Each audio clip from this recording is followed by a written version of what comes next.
Hi, welcome to our channel of IGNOU audiobooks, Indira Gandhi National Open University, School of Social Sciences, SOSS, Master's Degree Programs, MA in Gandhi and Peace Studies, MAGPS, Second Year, Core Course, MGP 005 Introduction to Peace and Conflict Resolution, Block-1 Understanding Peace, Unit-1 What is Peace, 1.1 Introduction. I am convinced that a non-violent society can be built only on the foundation of harmony and cooperation, without which society is bound to remain violent.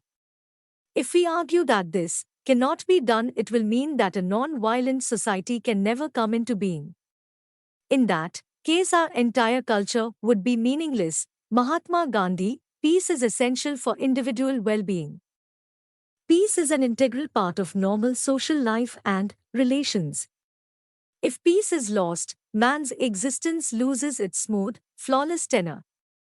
With peace lost, man's equanimity, too, is adversely affected, if not completely lost. Uncertainty increases, doubt in man's capacity to cope with life's problems raises its ugly head, and social relations tend to be clouded with feelings of insecurity. It is not, therefore, surprising to find disturbed men begging for peace of mind and people in general hoping for the early return of peace if war breaks out. All this shows that peace is an essential condition for both the individual's personal life and social relations, despite the centrality of peace for a regular and regulated existence of man. Historical writings have generally taken it for granted. Peace is not celebrated in historical writings. History has highlighted the disturbance of peace and the waging of war.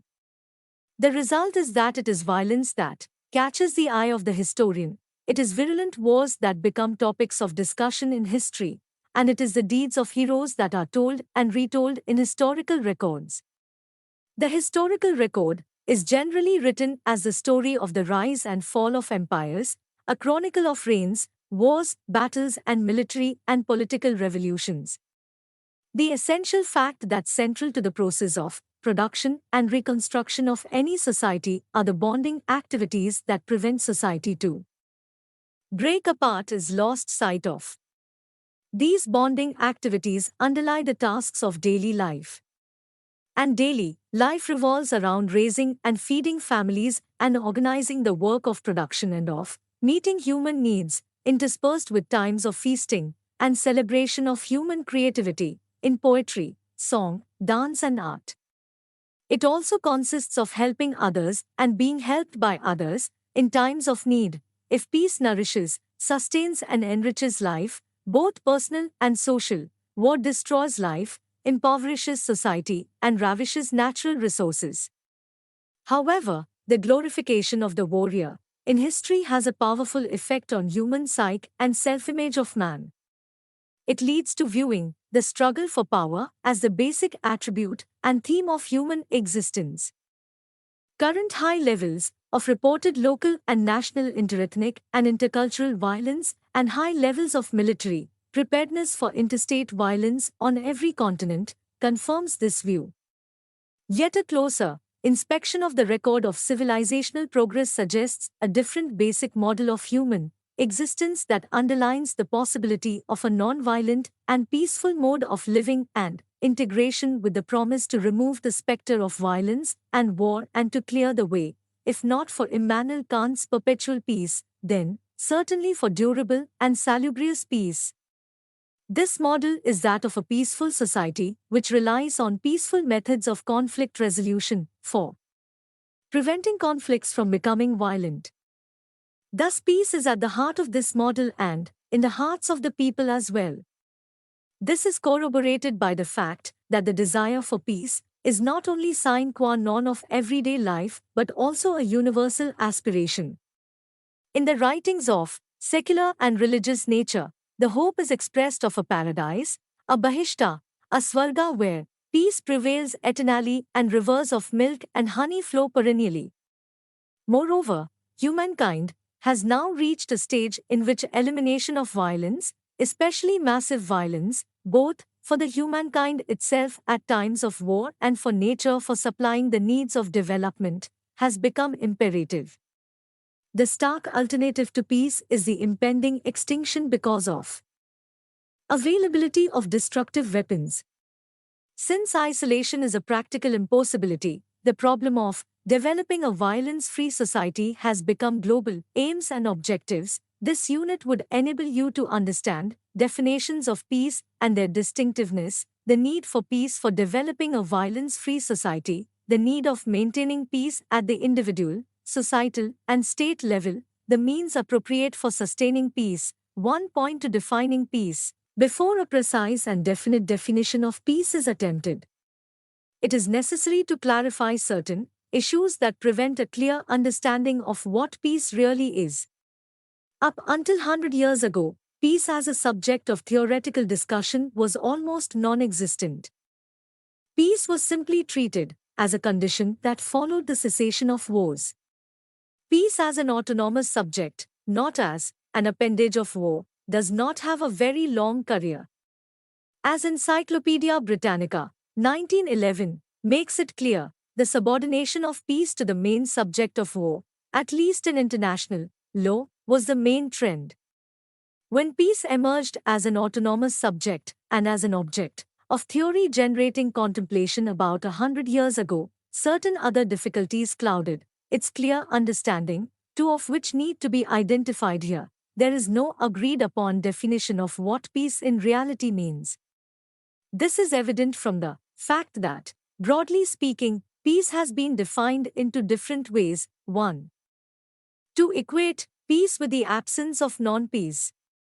Definitions of peace in terms of a condition opposite of war are 6 what Rappaport calls definitions by exclusion.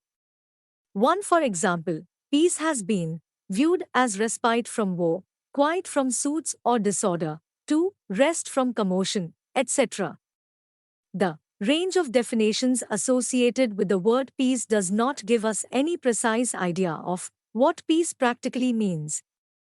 The question as to what kind of situation or social condition can qualify for peace remains unanswered. The definitions inform us as to what peace has meant at various times or places to the people and what different scholars or compilers intend peace to mean. Peace is a value-loaded term. People see different things at different places and times in the word peace. 2. In contrast to negative, descriptive definitions, there are positive definitions which posit a particular condition to be qualified by the term peace. Positive definitions seek to remove the deficiencies that negative definitions of peace suffer from. For example, the reference to the absence or cessation of war concretely means the absence of violence.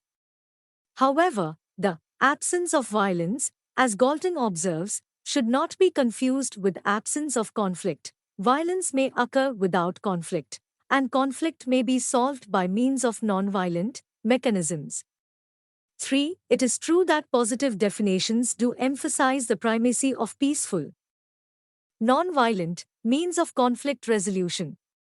However, most advocates of peace and non-violence are not clear about the goal which is envisaged to be realized through peaceful means. The emphasis on peace and non-violence does not, in a majority of cases, indicate what final condition or objective peace and non-violence are to realize.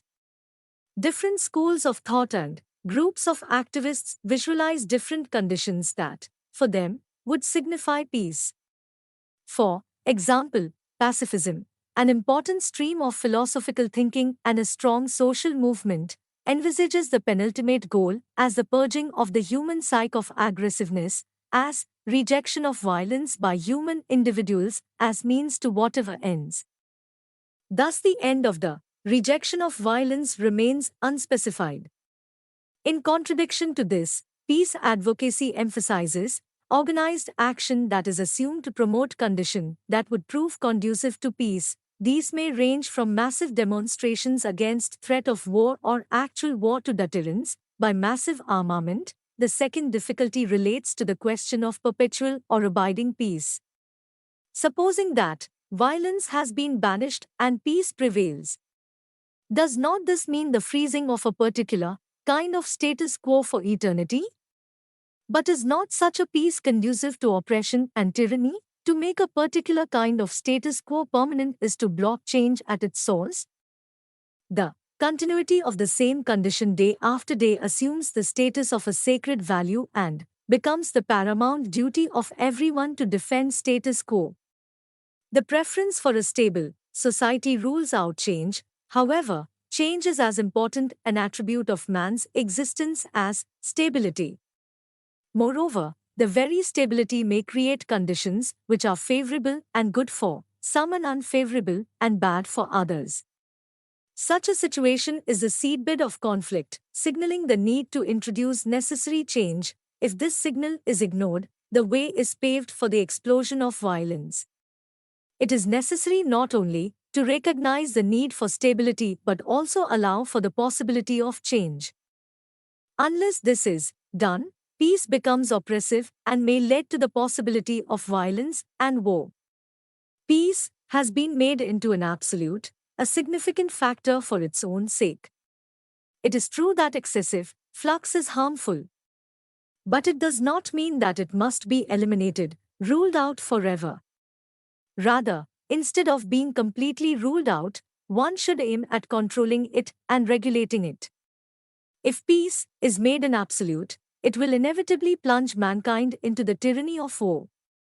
The aim should be creative peace, peace that allows the process of shifting balance in movement. Thus, peace is not a static thing, it is a supreme example of balance in movement. It is a dynamic thing, 1.3 types and levels of peace. If conflict cannot be ruled out even when violence and war have ceased to be an operative strategy, then undisturbed, continued peace depends on the degree to which the propensity to use nonviolence for resolving conflict has taken firm roots. It is quite possible that this propensity may exhibit gradations. It may be non-existent or may exist only weakly or may have become a firm and unshakable attribute of a social order. And since the social order and individuals who form an integral part of it are interdependent, the question whether any individual has this propensity fully, only partly, or none at all will depend on the nature of the social order or group of people at any level of collective existence. These two aspects of the question of peace make it possible for us to examine it from two perspectives: an axis formed by the relationship between negative and positive peace on the one hand, and the means used to resolve conflict on the other.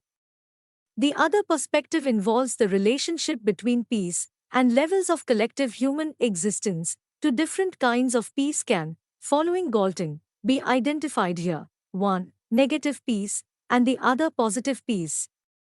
Negative peace refers to the absence of organized violence between human groups at any level of collective existence, while positive peace underlines a pattern of cooperation and integration between major human groups. And since the possibility of conflict does not rule out the possibility of the use of violence for resolving conflict, the relationship between conflict and means of its resolution yields fourfold classification of relations between human groups: war, that is organized group violence; negative peace, where there is no violence but no other form of cooperation either; positive peace, where there is some cooperation interspersed with the occurrence of violence; and unqualified peace, where absence of violence is combined with a deeply ingrained pattern of cooperation. Since the situation of war is not peace, it is of no interest for this discussion. There are various levels of collective existence at each of which peace becomes necessary for any society to be qualified as peaceful.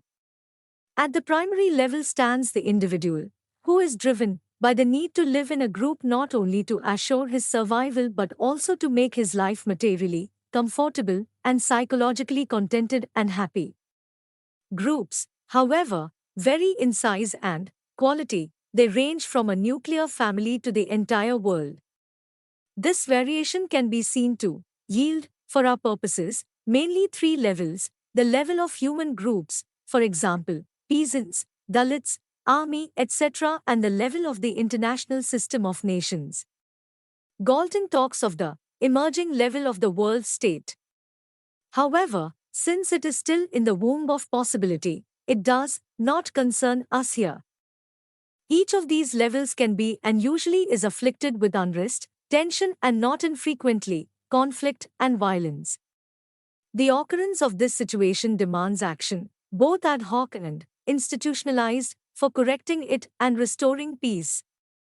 As such, it is necessary to identify both the reasons why a situation of non-peace comes into being and how this situation can be satisfactorily amended. At the individual level, if a person is experiencing inner conflict, for example, between what to do or not to do, for he may engage in aggressive behavior with a view to releasing his tension. Such a conflict is essentially moral and can be induced by both moral and non-moral, that is, economic, social, etc. factors. But all these factors boil down to the question of doing or refraining from doing something. At levels higher than that of the individual, there are two levels where peace should not be allowed to lapse. The first level consists of major human groups that we know as nations or nation-states. Every state harbors within its borders a plurality of groups differentiated on the basis of race, language, religion, socio-economic status, political convictions, regional identity, etc. Two things need to be noted about these groups. First, any one of the factors mentioned above can become the basis of group formation. What is important in this connection is the degree of relevance that each of these factors assumes in a particular socio-political situation. That is why the vantage point from which persons view their environment becomes a crucial ground for the formation of a group. As such, the ground for the formation of groups is, therefore, variable because of the situational context, making a particular factor quite relevant for group formation. Second, diversity is a characteristic of all societies, including the emerging world society. Diversity, however, is not in itself a factor of major importance in the disturbance of peace. What makes it important is the politicization of diversity and the feeling of being discriminated against in respect of access to various societal resources causes politicization of diversity. The feeling of discrimination is engendered when inequality in the distribution of resources induces a strong sense of deprivation. Attempts to remove deprivation provoke resistance on the part of those who are fortunate to have more of wealth, power, and prestige than others. This resistance creates tension, and tension tends, in due course, to graduate into conflict and violence. Thus, inequality in the distribution of such societal resources as wealth, power, and prestige is one of the potential factors in the formation of groups, leading eventually to the politicization of traditional reference of identify formation. When groups form and situations make them oppose each other, it becomes quite clear that the various groups do not share anything in common except the fact that they share the same habitat. The loss of commonality is indicative of the fact that any issue can become politically relevant because different groups tend to view it from their own differential vantage points. A political issue can become contentious if a sense of unfairness and injustice pervades the collective psychology of groups, and a contention of the emergent conflict is delayed or impeded.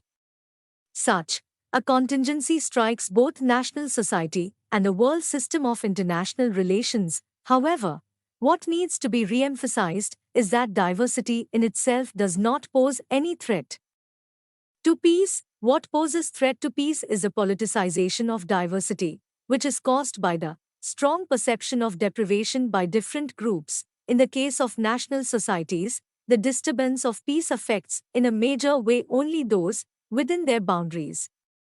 In the case of the international system of nations, such a situation affects a large number of people in different parts of the world.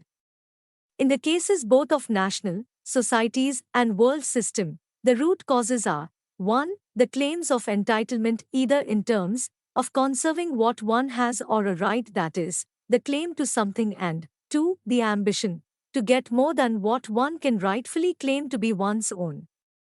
As long as interpersonal Intergroup and international relations are based on the principle of moderating the desire for obtaining ever more control over societal resources. Social life and relations remain peaceful, but when the limits of moderation are crossed, conflict and violence result. In the Indian tradition, the eruption of violence is seen to be grounded in the subservience of dharma, righteousness, and kshatriya power. Such subservience makes power free of all controls, and, as a result, it becomes self-aggrandizing. Such is the case in modern times because the centrality of the fulfillment of ordinary life needs, concerned with the acquisition of wealth, power, and status, has pushed spirituality and morality to the background. As a result, power, which emerges as the primary means of safeguarding what one has and what one wants to get, comes to the fore. And the meaning of power in this context is to bend others to one's own will. We can see the interplay of power in all societies today. The search for what Mahatma Gandhi calls bodily welfare has pitted man against man, one class against another, and one interest against another. The result is widespread tension, conflict, and violence. It is this situation that Alasdair MacIntyre depicts as civil war, carried on by other means. Point 5. In the case of the world system, the possibility of occurrence of organized violence is enhanced by two additional factors. 1. States differ widely in size and the endowment of natural and other resources necessary to generate and consolidate power for assuring security. Their continued viability depends on the goodwill and diplomatic and strategic considerations of major powers. And 2. In the anarchic situation of the international relations, self-help happens to be the most reliable means of survival. Self-help requires building, consolidating, and extending power base through annexation of territories for the augmentation of resources. These two factors, when combined with the tendency of self-aggrandizement, create a situation in which military-industrial competition, due partly to build strategic industries for national security, has been a key driving force in developing the productive powers of the system, as well as its horrific destructive capacity for total war. The two great world wars were the result of this situation. The stalemate in force, created by the development of nuclear weapons, has removed the threat of total war. Yet localized small wars continue to take place. The breakdown of peace followed by violence anywhere in the world carries very harmful ramifications for the people.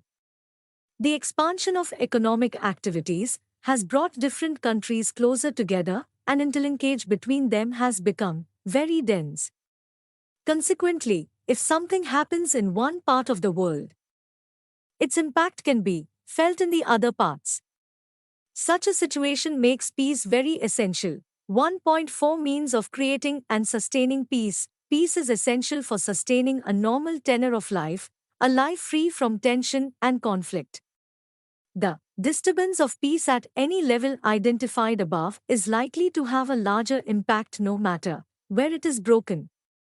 If a person loses peace of mind, others in his immediate and mediate environments are sure to be affected in varying degrees. If a society is disturbed and is in turmoil, its members are adversely affected in various ways. And when organized violence erupts at the level of the world, the lives of the people all around the world are adversely affected in numerous ways. These three levels are differentiated by the scope and the extent of the impact that the disturbance of peace creates.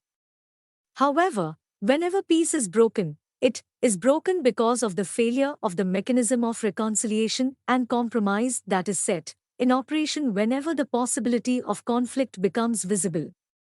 Even after the peace has been broken, attempts are made to quickly restore peace and let the normal life of every day run its smooth course. Given the central importance of peace for human well-being, certain institutionalized mechanisms for keeping peace and for foreclosing the possibility of its breakdown have been in place in all societies. These mechanisms have different forms and characteristics depending on the level at which they work. For example, in the case of the individual, the most notable institution has been religion. Traditionally, religion was relied upon to help individuals to achieve and maintain inner harmony. Every religion underlines the necessity of self-transcendence, which can be facilitated if the individual believes that he must identify himself with an entity, God, some higher principle, some larger human groups, etc., and acts in different life situations guided by this belief. Since anything larger than the individual but falling short of the divine entity is discriminatory and divisive, loaded with the possibility of conflict, every religion stresses some divine entity as the focus of man's identity, truth, meaning, and value. Belief in some divine entity induces a nurturant attitude towards fellow men and nature, helps in the installation of certain social institutions endowed with the authority to judge and control individual motivation and behavior and regulate interpersonal and intergroup relations. Religion is something from which springs forth a cluster of identities, attitudes, values, beliefs, and institutional patterns that lead people to live nurturantly with one another and the earth itself, without the aid of structured power differentials, to deal creatively with their differences and share their resources. 6. However, with the ascendance of modernity, the role of religion in man's life has considerably declined, with the result that psychoanalysis is now increasingly seen to be an effective instrument of reducing, even eliminating, aggression as the source of conflict. Thus, the psychologist's couch has replaced, to a very large extent, the place of worship. The primary role of religion is to forge a compliance system that is reflective of and represents the normative aspect of a social order. Normative compliance system means simply that there is an internalized desire to comply. Behavior that is institutionally necessary is internalized as a need disposition in the personal system. However, the normative system proves ineffective in many situations. Therefore, it becomes necessary to supplement and or reinforce it at the societal level by legal and political means. Legal measures involve coercion, while political measures represent certain principles legitimizing certain practices for settling differences arising out of claims and counterclaims that involve certain entitlements. Even while the law aims at outlawing violence as a means of settling differences, its end result is coercion, which is taken recourse to with the hope that it will educate people in right conduct. Even political institutional means of ensuring compliance with the proper course of conduct involve threat of coercion by a centralized political authority. In contradistinction to normative and coercive means, there is social control, which is said to be non-coercive. This method is trade or contract.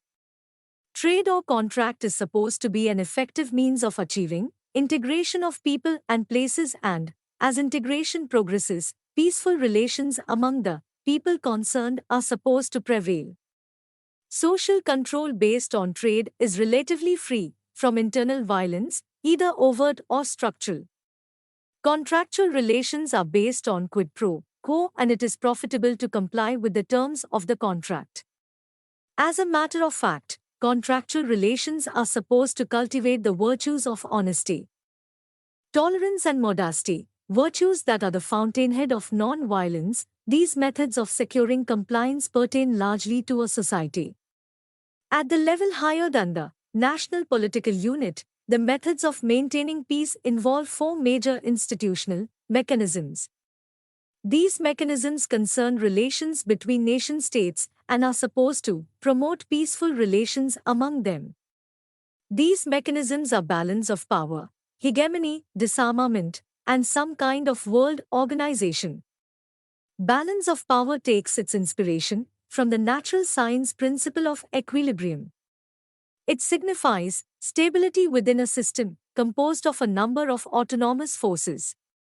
Whenever the equilibrium is disturbed either by an outside force or by a change in one or other elements comprising the system shows a tendency to re-establish either the original or a new equilibrium. Point 7. the equilibrium is maintained by the efforts of the states to mobilize power resources to an extent that are enough to deter other states from disturbing peace. This can be done either singly by a major power by enhancing its capacity to resist aggression and mount invasion, or by different small or weak states through alliance. Contrary to this is hegemony, which symbolizes concentration of power in one nation or an alliance. Such terms as Pax Romana or Pax Britannica reflect a conjecture that peace can be kept by amassing power by one state or a combination of states. The assumption is that it will not only deter other states from attacking other countries, but also that the hegemonic power will be able to penalize the aggressor. The possibility of punitive action, it is hoped, will help keep peace. Another method of preventing the disturbance of peace is disarmament. It is based on the assumption that if there are no lethal weapons, there is no possibility of violence, at least organized violence. This sentiment is best expressed in the Bible, Isaiah 2:4, which says, "And they shall beat their swords into plowshares and their spears into pruning hooks." With respect to international relations, serious efforts are made to achieve disarmament. Especially in view of the development of highly destructive weapons capable of achieving total destruction. 1.5 Peace for what and how, as indicated earlier. Absence of violence should not be constructed as the absence of conflict, nor does the commitment to save the mankind from the scourge of war promises to banish violence with regard to resolving conflicts. Even if the scourge of war is successfully removed, violence may be resorted to as long as the root cause behind the propensity to use violent means for conflict resolution persists.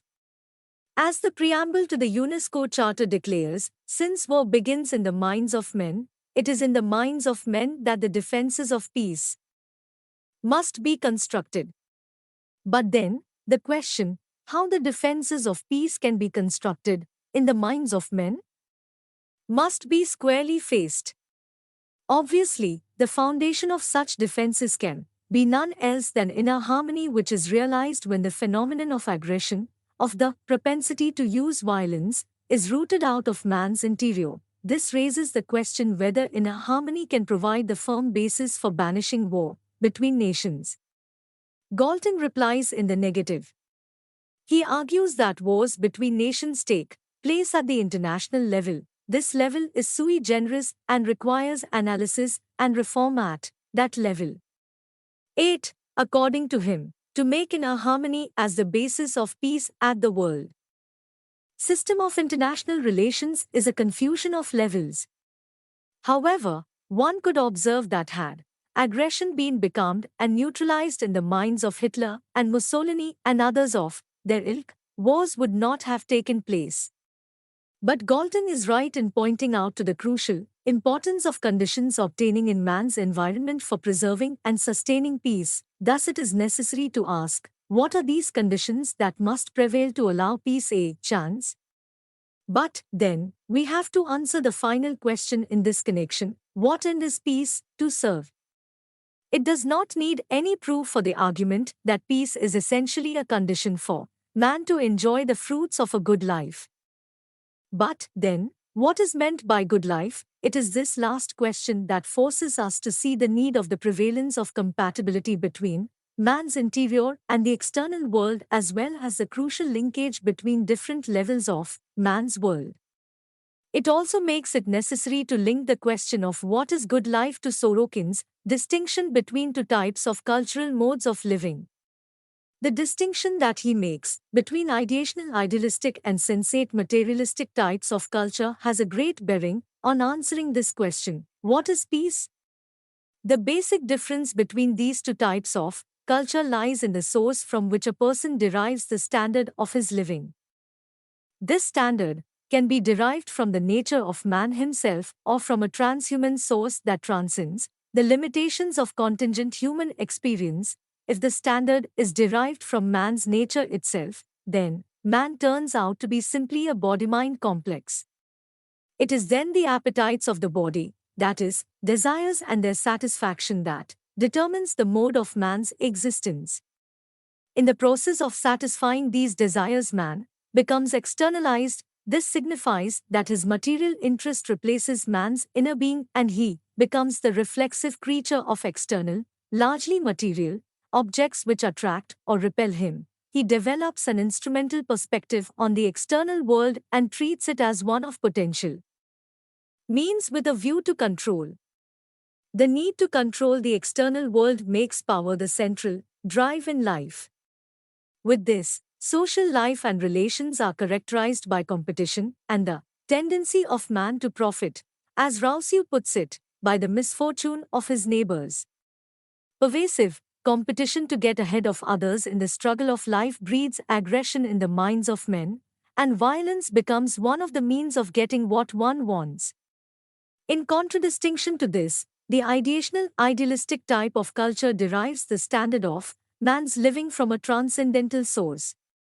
This source, usually the divine entity, engenders a belief system or cosmology from which are derived specific conceptions that are held and shared by the members of a society, both implicitly and explicitly, about the nature of humans, the world here and now, the world beyond, and the God and spirituality.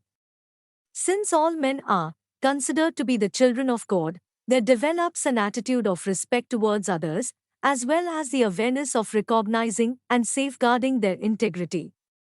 This is instrumental in building a strong linkage between individual and community interests. High identification with the community induces individuals and groups to give equal preferences to their own as well as the community interest.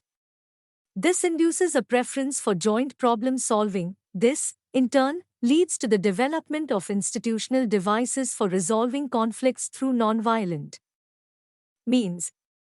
Thus, there is an emphasis on the need of the restoration of social harmony and conflict avoidance. Through the process of enculturation, this cluster of beliefs and practices is passed on to future generations.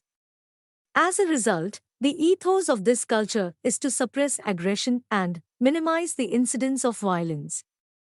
That peaceful societies do even now exist is supported by anthropological studies. 9. Trust and natural respect along with the respect of the right of others are some of the characteristics of a person who eschews nonviolent means of resolving conflicts that arise due to differences in views. Such persons are the pillars of peace. By the same token, avoidance of violence and the recourse to institutionalized mechanisms of conflict resolution based on nonviolence ensures peace as balance in movement.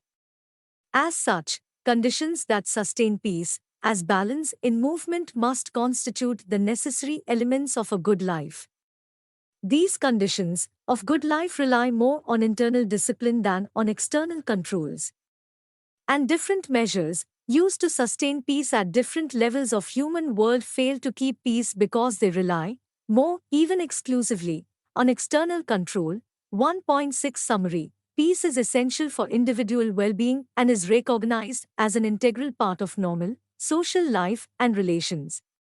With loss of peace, man's equanimity is adversely affected and clouds the man's capacity to cope with life's problems as well as his social relations, spreading in him a sense of insecurity.